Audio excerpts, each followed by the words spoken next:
បាទសួស្តីបងបងនេះគឺជាសកម្មភាពនៃការផ្លាស់ប្ដូរបងបងមានកង់3ទាញស្ដាំទាញអីហ្នឹងអាចមក check បាននៅជាង7បងបងហើយបញ្ហាមួយចំនួនសម្រាប់កង់3ដូចជាកង់3ជាអត់ស្ទុះអីហ្នឹងបញ្ហាស្វ័យកង់3ឡាឡូអីអាហ្នឹងបើ TFS ប្រព័ន្ធភ្លើងបងហើយបើសម្រាប់បាចាអាហ្នឹងវាច្រើនបេនហើយបើកង់3រៀងហុយផ្សែងអីអាហ្នឹងទូទៅហើយកង់3អីក៏ហុយផ្សែងដែរវាឆេះវាអស់កវ៉ាត់វា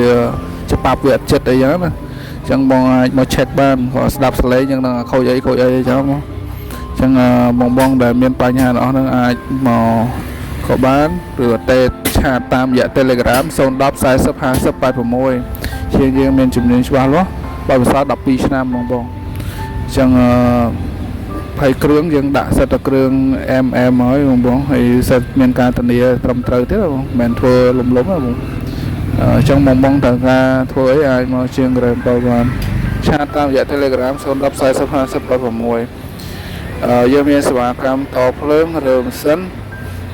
ជួសជុលទូទៅហើយនឹងប្រឹក្សាយោបល់អំពីបញ្ហាកង់3បងណាអញ្ចឹងបងអាចឆាតបានហើយជាងយើងរស់រាយរាក់ទាក់ណាបងហើយថាចូលមកយើងស្វាគមន៍រហូតអញ្ចឹងណាអរគុណច្រើនបង